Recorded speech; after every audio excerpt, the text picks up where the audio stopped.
think that the idea of being bridges is something that I really identify with. And I guess maybe it feels like it is part of a kind of, you know, like obviously a trans experience is like a bridge between genders, moving seamlessly or not seamlessly at all between genders, transforming from one to another, like sitting in the space between genders, kind of putting on different bits of, you know, different gendered expressions and playing with it and feeling a freedom in doing that. So that feels like one way that like we have been bridges. And I guess there's also, you know, the bridges. I know that in Indigenous cultures, or in some Indigenous cultures, like the two-spirit person is the person who is a bridge between this world and the next. Is, you know, that bridge between, yeah, like two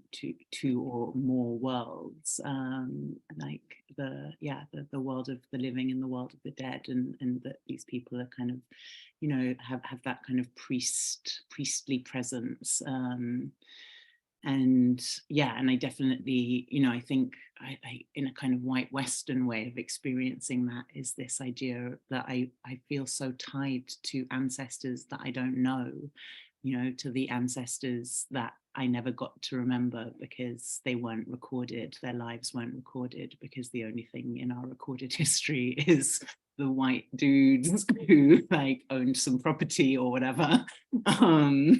So I think, you know, I really try to like recreate and invent and you know, like the kind of be a bridge between me and these dead ancestors. And then, like, I guess, you know, giving permission to people to not be bound by the gendered expressions, the culture of like masculinity or indeed femininity that like they're told that they must sit within. And you know, like it's not just trans people that do this, it's also like the like dykes and the like, you know, the amazing women who stretch the version of what a woman can be, and the amazing guys that stretch the version of what a guy can be. And you know, like we're all sitting somewhere on this spectrum of gender, and I think like seeing it as a spectrum rather than as like a you know, a blue or a pink is probably a useful thing to do. But yeah, I think in terms of, you know, like trans lives are kind of, they are a deconstruction of the gender binary. That's literally, like, there they are, like we are that. And I guess, you know, that's why there's such a fight against us at the moment, is because the gender binary like establishes power roles, and those power roles benefit some people who are like desperately clasping onto that power. And so, you know, it's a really good idea to get us all fighting between ourselves and trying to, you know, like make trans people illegal and make them feel ashamed and make them hide again. And then I could do a little, like, I'm just holding a book by Alok Vaid-Menon, who's like a very excellent person. I'll just read a little bit, which says, you know, this my story is about the gender binary and why we need to move beyond it. The gender binary is a cultural belief that there are only two distinct and opposite genders, man and woman. This belief is upheld by a system of power that exists to create conflict and division, not to celebrate creativity and diversity. We deserve more options. This false choice of boy or girl, man or woman, male versus female is not natural, it's political. The real crisis is not that gender non-conforming people exist, it's that we have been taught to believe in only two genders in the first place. The question is yes. I think trans people and gender fluidity as a process is really vital for the restoring of masculinities. And the way that I like to think about it is that so I came to the work of ecological masculinities through ecofeminism. That was what I studied at first. And in a way, conceptually, I was trying to find a way to do a translation of ecofeminism into the men's space that I was part of at the time, the mythopoetic men's movement, and basically do ecofeminism in men's spaces. And it was from that the trouble that I had inside of myself in trying to reconcile all the tensions of that I actually came to ecological masculinities. But there's a couple of things that I wanted to say that I think are really important to add, which is that around this point of not throwing the baby out with the bathwater, I think that it's important to recognize that when we're actually having a conversation with people about gender fluidity, what we're doing is we're giving permission for people to, as Tamsin was saying, to not be stuck in what they were assigned at birth. So it's an opportunity, I think, for us to actually have a degree of complexity in our lives that ecosystems that are the most resilient to perturbations demonstrate to us. And the way that I like to, and this is really the bridge between the gender conversation and the environmental conversation, right? So if you run a cyclone across a wheat field, the wheat field is going to be flattened. A whole bunch of the soil is going to get stripped away. Some of it will get washed away. Some of it will get blown away.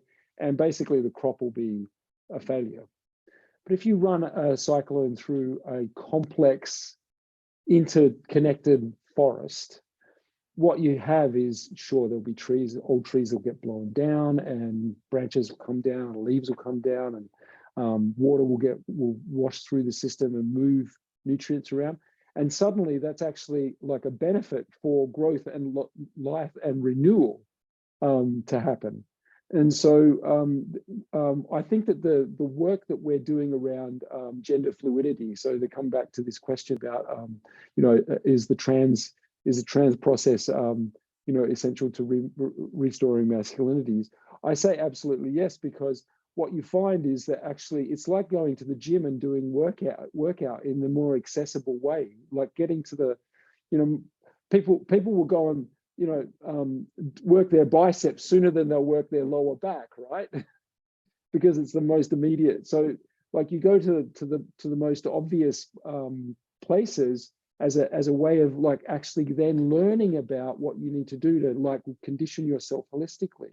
And anyone who's dedicated themselves to a gym regime will know that pretty soon doing biceps only or a small number of exercises becomes not only boring, but actually not helpful. And you can injure yourself and create pain in your body.